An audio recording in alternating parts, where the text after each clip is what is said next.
Hello, this is Dan Allford, and you're listening to Dan's Cadre of Experts. We had an interesting group of people show up today. Some folks from the Gun Owners America, they brought me a hat. We've got John Velleco and Leigh Gibson. Welcome to the show. Thank you, Dan. It's great to be here. First off, I'd like to talk about who you are and why you're here.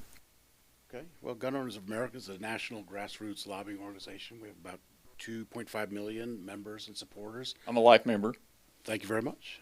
Across the country, and we are known by Texas Representative Ron Paul was the first to point out that we are the only no-compromise gun lobby in Washington. We believe that the Constitution and the Second Amendment says what it wanted to say, and it means what it says, that the right of the people to keep and bear arms should not be infringed, and we believe that fully. So our mission is that all law-abiding Americans can exercise their Second Amendment rights free from government interference, period. And that is our goal. That's what we wake up to do every day, is to make that a reality. And we hope someday that that is a reality, and then we could move on to something different. And you're on a national level, right? Yeah, I work, I'm the executive vice president of GOA. I've been with the organization with some breaks since the mid-1990s. So I started out as a state lobbyist, then went into the federal side, and now I'm more in the management team. But my journey to GOA initially was started before I worked, several years before I worked there, when there was a school shooting in the late 1980s in Stockton, California. And I was talking to a group of guys at a church I was going to, and I had just moved from Connecticut to Virginia, and that shooting had happened. And I just made the observation of something like what a tragedy that was. And one of the other gentlemen there said, I was a 20-something at that time, one of the other gentlemen said, well, the real tragedy is no one could shoot back, no one could fight back to save those children. And that was a real light bulb moment for me. And so I started studying the Founding Fathers, things that you never learn in public schools, which is where I went. And so I dedicated several years to just studying the founding documents and what inherent liberties mean, what the Declaration of Independence mean when it says we hold these truths to be self-evident. That means that they are real as this chair that I'm sitting in. And so I came at into the Second Amendment world not as an enthusiast. I didn't buy my first gun until after that time in 1989, I believe it was. So I came at it from the perspective of this is our liberty, this is our right, and the government wants to take it away, and eventually came to the understanding that the more restrictive the government makes it for law-abiding citizens to own guns and to carry them and to use them, the more dangerous we become as a society. And so, we believe, if we want to stop school shootings like that one that got me into this at the beginning, well, let's arm teachers, or at least allow teachers who already carry. There are millions of teachers out there, and we know we have a Guardian program in Texas. Yeah, and so allow adults, law-abiding adults, if they're legally allowed to carry firearms, let them carry in places where our most precious resources are all day long, our schools. We can carry firearms in restaurants, movie theaters, churches, hospitals, banks, but not schools in a lot of states. And that's starting to change. And we think if we can drill down on that and make that happen, I think we could see an end to these school shootings. If you stop them before they really start, you take away one of the main drivers of a lot of these psychotic, homicidal people, is they want the notoriety. You're right. And they want that high body count. They want the media attention. And if they present themselves and then they're neutralized right away, then you're taking away that incentive. And so that's why we think that's a huge opportunity to protect our kids. And unfortunately, the people in government at the federal, at the national level, and the state level that are opposed to that. So this is one of the projects we're working on, among others. I knew there was a good story behind there. Leigh, so you're on a local level. You're statewide, right? I serve as the Texas State Director for Gun Owners of America. And you've been in this position for Probably about a year and a half. I took over when Wes Friedel, State Representative Wes Friedel, left. been on our show before. Wes has been, yes, and I was fortunate enough to take over when Wes became a representative. Here in the Texas legislature. So what brought you to this position? Well, interesting. My family and I left California in 2019. I don't blame you. Really, it was my husband kept saying, well, let's go to Texas. And I said, leave Texas alone. At the time, so many were going there. But my sons shoot shotgun, Olympic trap at a high level. And that was right as Newsom was taking office, 2019. And at the rate we would go through ammo, we would have been classified as felons. And so we left on New Year's Eve. You don't strike me as a felon. Right. But I am very passionate about what those shotgun sports did for my sons in maturing. And so we came to Kerrville, Texas. And then from there started to get involved in politics, really sounding the alarm. Texans, please don't become California. Don't become California. It was very hard to wake them up. This is Texas. It's not going to happen. And got involved in politics, did a home fundraiser for Chip Roy, met Wes Friedel. And then Wes kept talking about this organization, GOA. Now, I'd been around firearms, my husband, firearms instructor, been around hunting, all kind. Never heard of GOA. And GOA started in 1976 in California. So started with Wes helping and became very passionate about GOA, who they have been for 50 years, and just very fortunate to continue this fight. You guys are doing a good job, and that's one of the things I wanted to talk about. What do you consider your biggest victory recently? Is it the suppressors or the pistols, or tell me what you guys have been up to lately? Well, just in the last few years, so going back a little bit into the Biden administration, so we had several lawsuits against executive actions of the Biden administration. One was on the pistol brace rule. Yeah, Wes talked about that. Why don't you explain it, though? Just some people that are in the audience may not be shooters.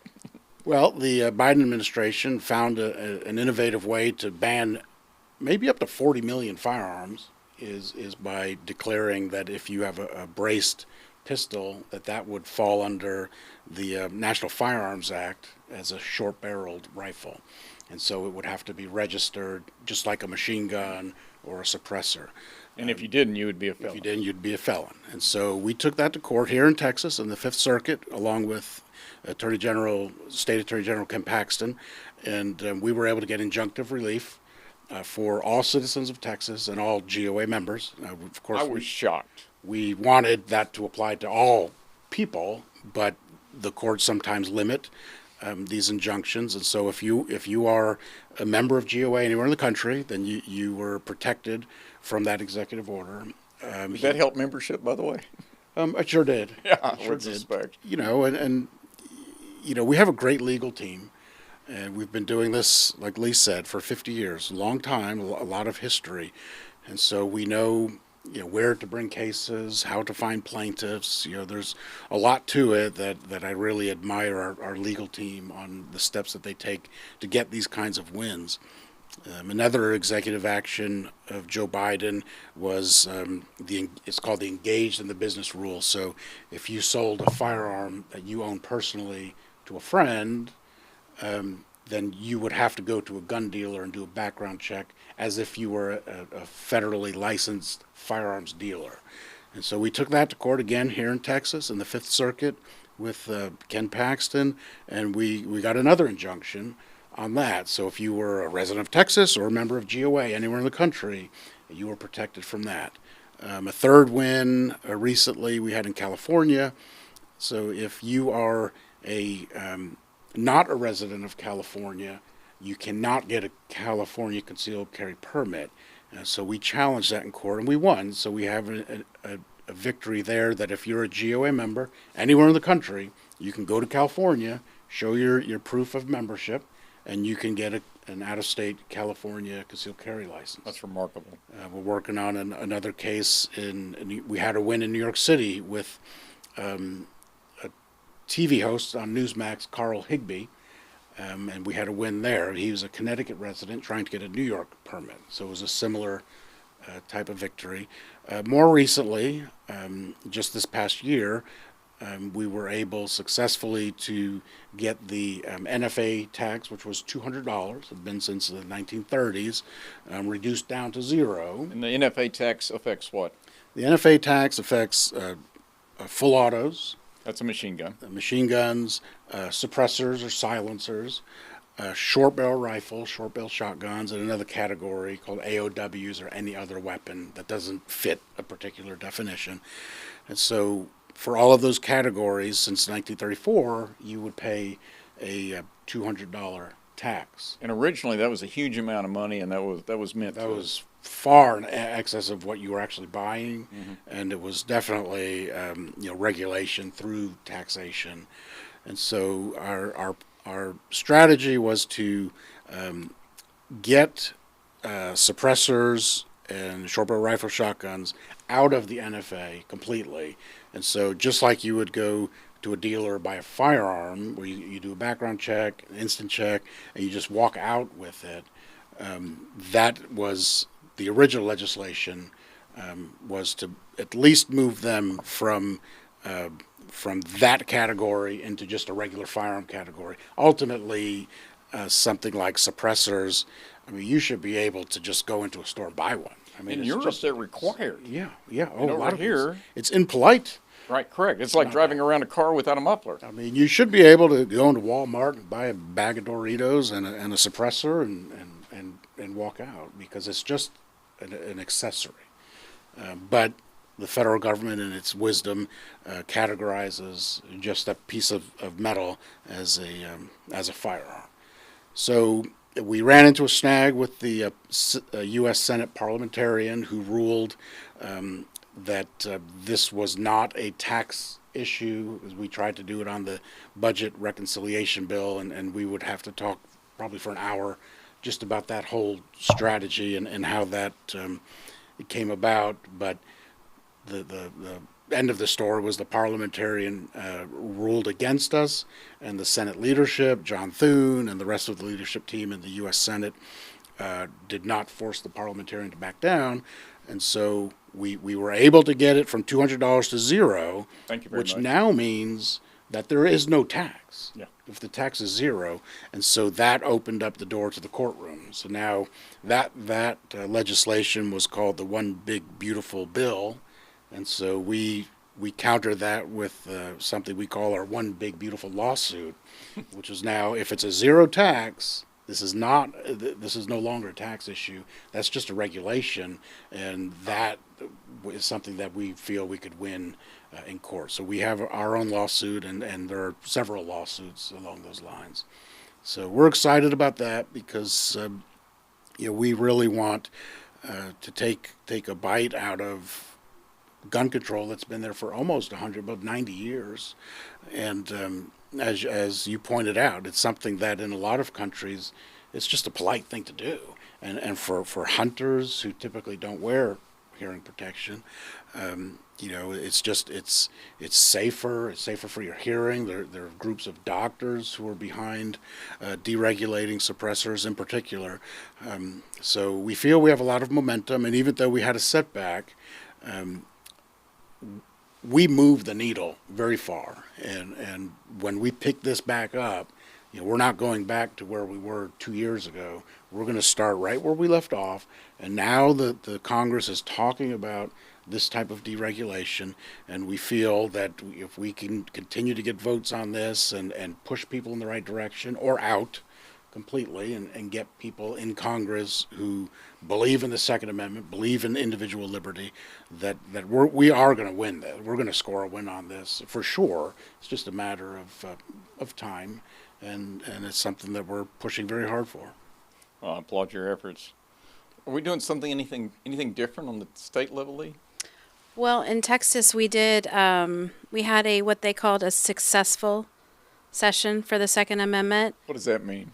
Well, I'm a little more cynical after surviving my second session. My first as the state director, and if you paid attention to this last session, a lot of slow rolling, a lot of shenanigans going on with our House Speaker, and so by the time we were getting near the end of session, we actually got a day of 17 pro Second Amendment bills heard in committee. Never heard of, to give us a full day. But I think it's that they always need to call themselves proponents of the Second Amendment. We love the Second Amendment. We love guns. Look what we gave you this session, greatest session ever. Well, they take your tax money. They do things, but they need the single issue voter. So if they can come back and say that. But we did have a successful session. What we did this here in Texas was partner with some other groups. We did about 5 lobby days, which brought the grassroots to the Capitol for us.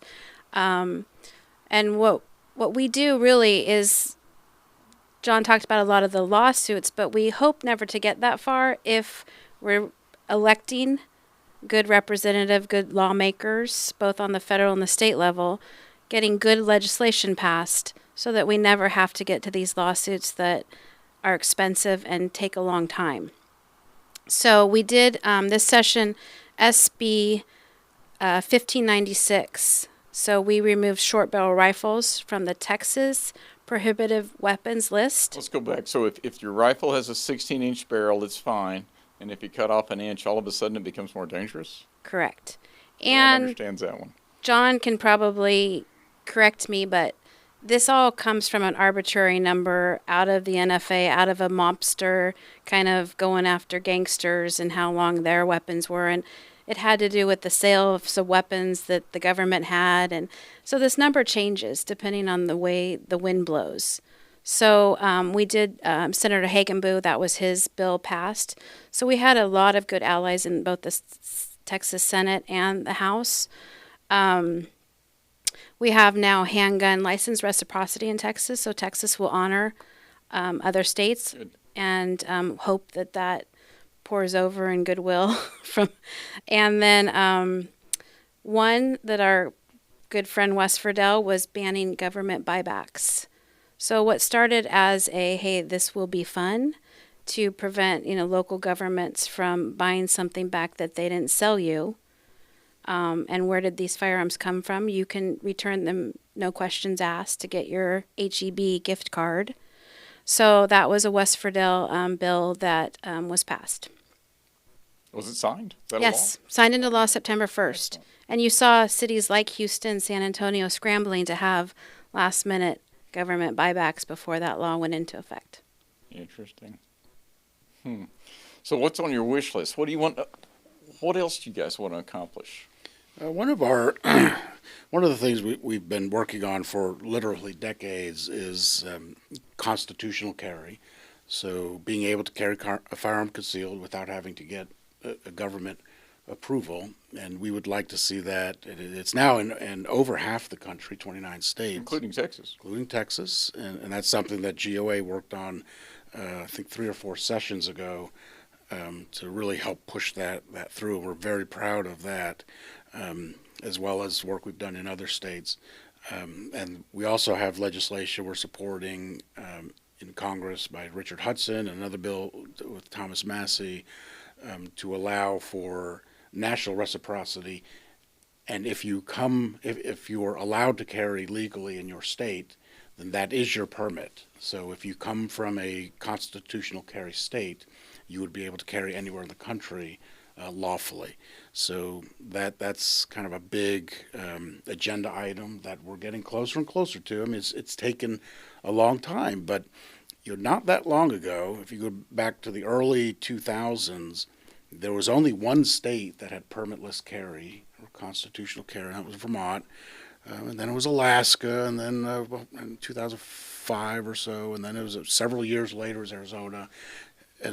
And then we started to pick up momentum, and now, as I said, over half the country is permitless carry. And so sometimes, like we were talking earlier about the one big beautiful bill, and what happened there with the parliamentarian. Not every time you throw the ball downfield you score a touchdown. Sometimes you pick up first downs and you march down the field, and we're going to get that ball into the end zone.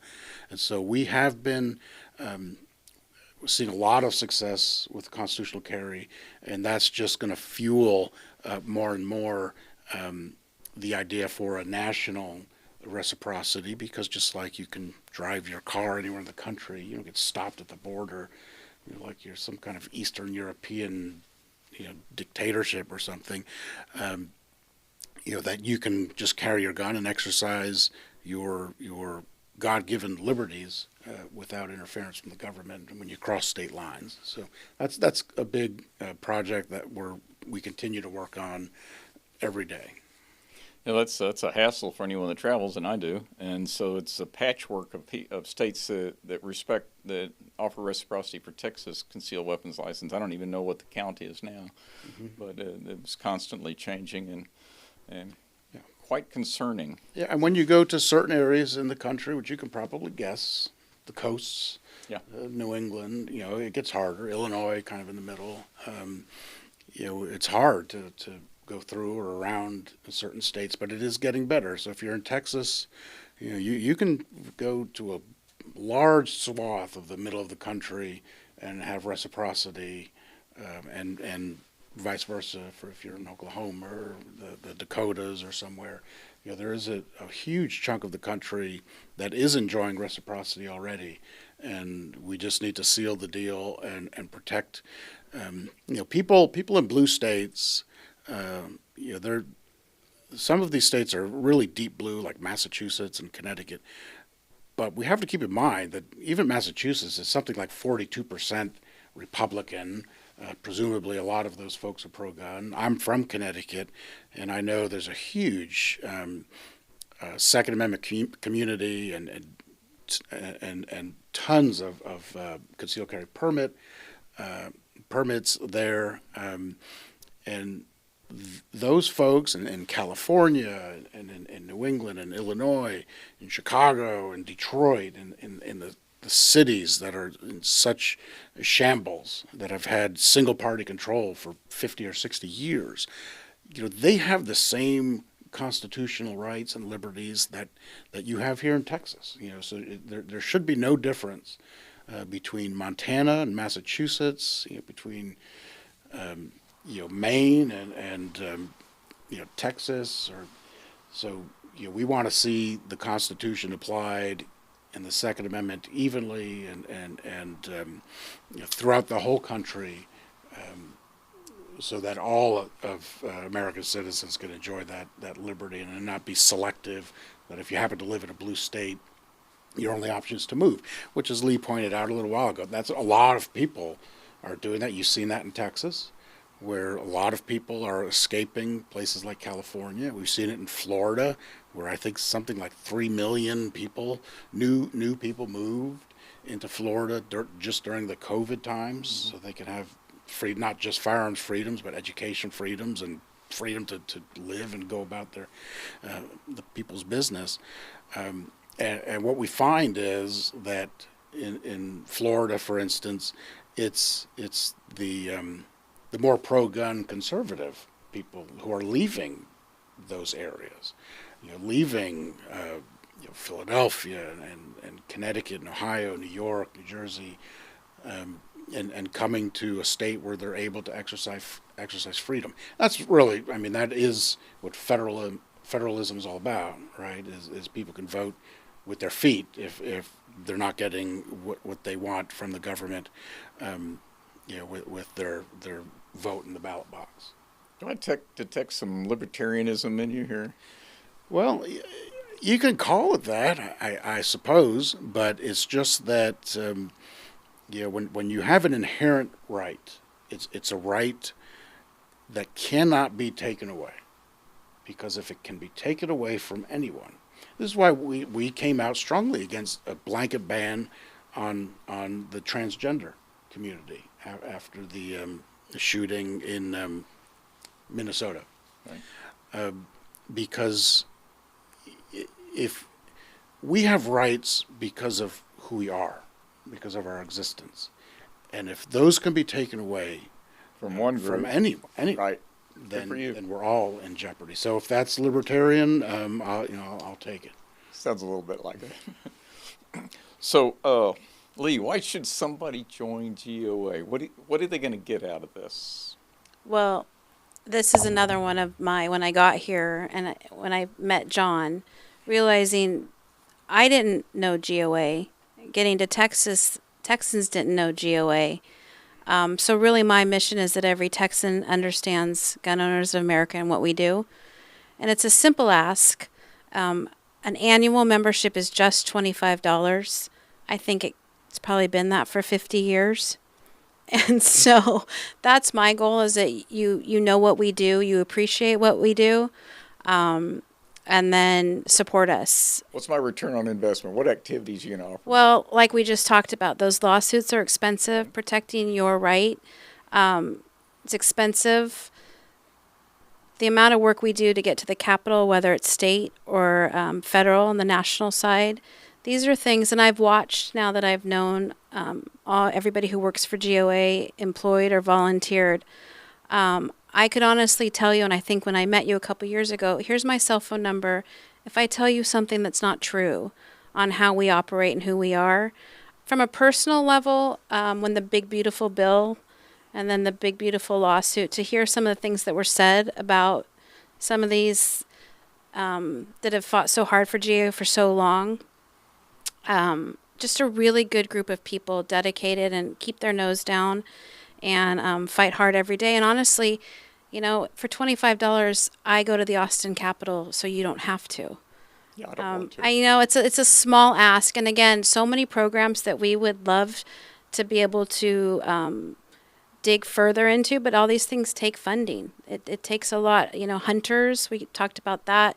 Youth, how much more we could do for the youth. John and I talk a lot about, I don't think either one of us are getting younger, and so how we get the next generation involved to protect this.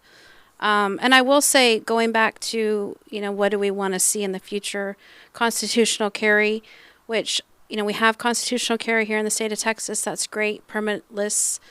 And then there's permit carry, which affords you more places you can carry. So for us here in Texas, gun-free zones, I think we see schools, we see the Texas State Fair. It's a lot of, can I go in there and carry? Can I not go in and carry?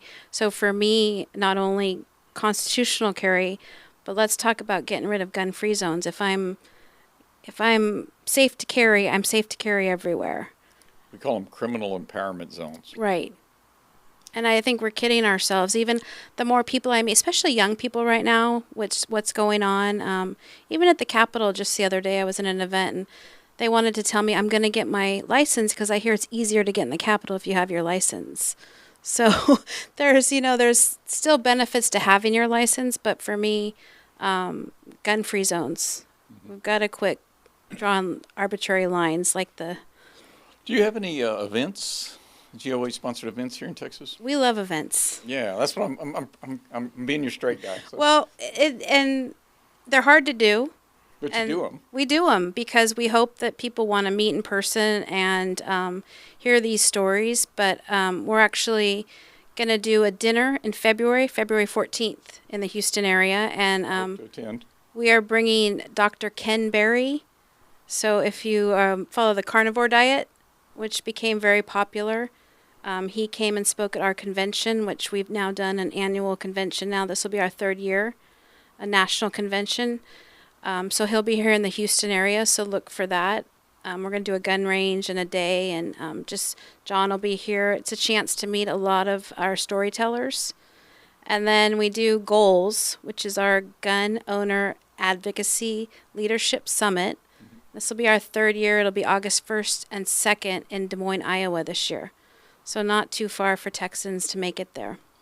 So how do they find you? How do they send in their $25?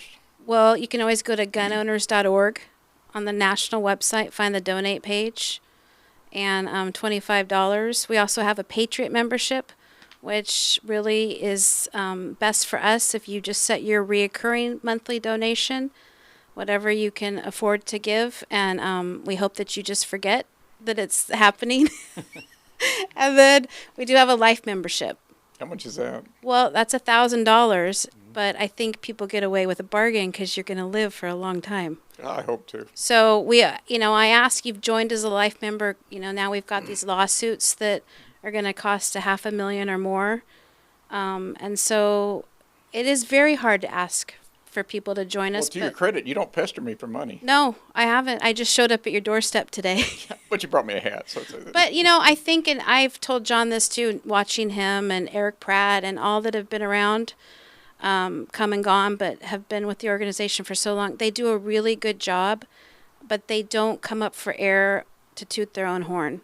I've heard stories from John just in the last year that I didn't know. He could tell you the story about after 9/11, GOA's involvement in getting pilots armed. It's a great story. and we'll never know how many people that's saved, because you can't prove a negative. But hopefully your program was beneficial. I suspect it was. It was extremely popular. Yes. Unfortunately, it took about 2 years to get it done, but after 9/11, that tragic day, and we just made, and you can look on our YouTube channel, we just made a 58-minute documentary on how that came to be.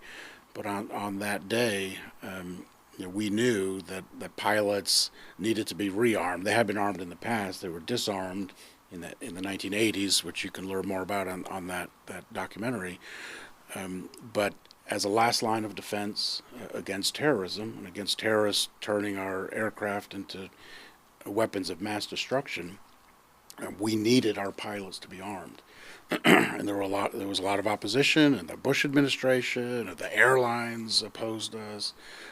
There was a lot of opposition, but the people who really supported it were the pilots themselves and the traveling public. And so we were able to get that done, and since then there hasn't been a takeover of an aircraft to be used as a terrorist weapon.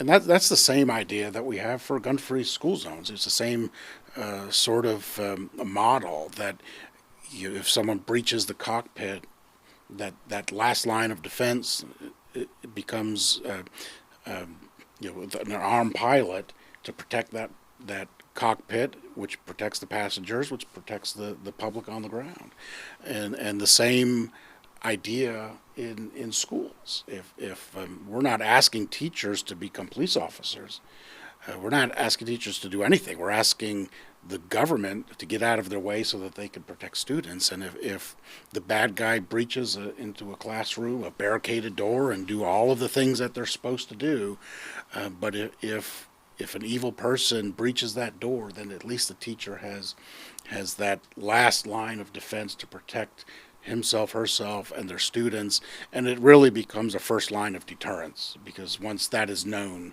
Right. You do deter, as we talked about earlier, people from doing that. Leigh mentioned Gun Owners of America. The membership is $25 for an annual.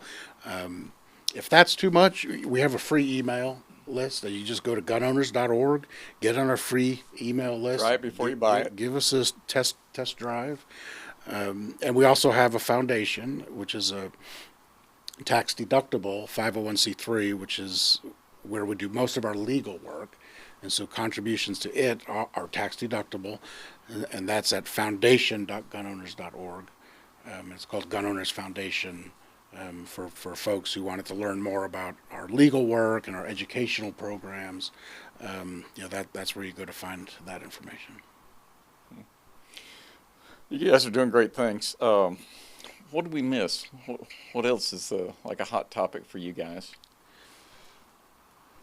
Well, we are in campaign season. Okay. So Can you tell me how to vote? I will. Thank you. Again, we have a long list of, I bet it's over 30 now, of state representatives in the Texas House that have become our allies. And So you grade them? we grade them. There's a scorecard out, and then an endorsement if that's warranted. Not everybody's endorsed, but So, and that really came, we went on a bus tour back in the runoff before last, and that just, we really got to know a big group of them. They got to go into this last session knowing each other and really built a core group of supporters for GOA. And so that's why we were able to move some legislation. And they're already calling me, asking me about legislation. We already have about 16, 17 bills we're looking to file next session. So Texas House and the Texas Senate, we hadn't had a great relationship in the Senate, but that's changing. And then we have statewide candidates. Again, Ken Paxton. We've endorsed Ken Paxton for Texas Senate. Good call. Or state, federal. And again, he's such a supporter of ours, easy to work with, a great ally. Attorney General in that race is Chip Roy, endorsed Chip Roy. A couple races that are more unusual. I don't know that we've ever endorsed, but Texas Comptroller, we've endorsed Don Huffines. And that's outside the box, I think we've talked about. But again, I could tell you how what they do with your tax dollars is equally offensive to me as what they do with my Second Amendment rights. And so Don was one of the first to file for constitutional carry in the state of Texas. And as comptroller, he's making those contracts with entities like we saw in the banking industry. And we had a bill passed in Texas last session. They couldn't, work against your Second Amendment rights. So we have a good group of endorsed candidates. So you can look for that on the texas.gunowners site. You'll see under endorsements who we've endorsed. Lee Wamsconce is in a special election coming up November 3rd for SD 9, so Senate District 9. That's an important one. Yeah, and Texas has a problem. Do we? And you sent it to Washington. That's John Cornyn. Because the gun control that has passed in recent years, like the bipartisan Safer Communities Act, so-called. John, he doesn't remember passing that. These are, if there's a really radical, just ban guns kind of bill, we're gonna beat that. But when the two parties in Washington come together, there was a columnist years ago. His name was Russ Francis, I believe, is with the Washington Times, and he described the two parties as the evil party and the stupid party.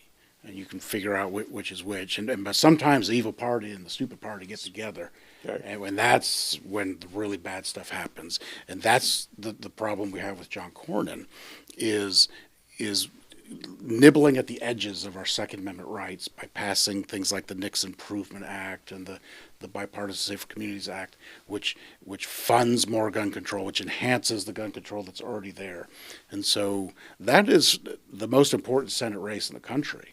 It's right here in Texas next year. And as we've already discussed with all of our lawsuit wins, we've worked very closely with Attorney General Ken Paxton, and he will make a fine replacement for John Cornyn in Washington, and then we'll send him back here, and then you guys can figure out what to do with him.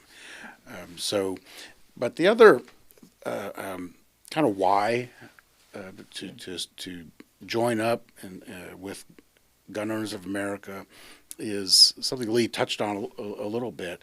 Is in Washington, a typical congressional session is over 10,000 bills introduced, and it's hard to sift through all that nonsense, and it's very easy to get distracted.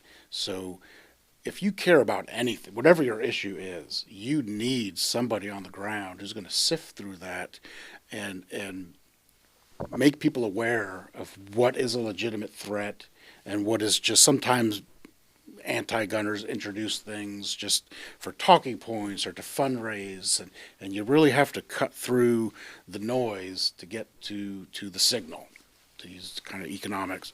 We need to focus on those types of things that are real opportunities or real threats, and that's what GOA has been doing for about 50 years, is being boots on the ground in Congress and also in the states, so that we can decipher what's moving, what's not, and we let people know through our social media. We're on all of the social media platforms, and through our very robust email list, which again, it's free to sign up. Just go to gunowners.org and just put in your email, and you'll start getting updates. Then if you're in Texas, you'll know who we're supporting there, and for at the national level, who we're supporting for Congress and other offices. Well, I know I've testified on state level in Austin and on the national level in Washington, and I don't know how you do it because like I've checked that box, I'm done. So I really appreciate the fact that you guys hang in there and continue to do this. Well, it's well named as a swamp. It's pretty ugly and smelly and slimy and nasty there, but you need good people in bad places to get something done, to stop bad things from happening, and to accomplish anything worthwhile. You need people who are principled, who understand the Constitution, what the founding fathers intended, and that's what we're here for. It's simple, really. When it comes down to it, is you hold up a piece of legislation and you hold up the Constitution. So no, that doesn't work. And that's it. And that's why we're the no compromise gun lobby, is because that's our guide star is the Constitution, the Second Amendment. And if something doesn't match up to it, then we're going to say so. Sounds simple, but in practice, very complicated. You guys have a big job ahead of you. Sure do. Well, guys, that was fun. I enjoyed having you. I hope to get you back again. And in the meantime, keep up the good work. Thank you, Dan. Appreciate it. All right, we'll get you back soon. You bet. Thank you.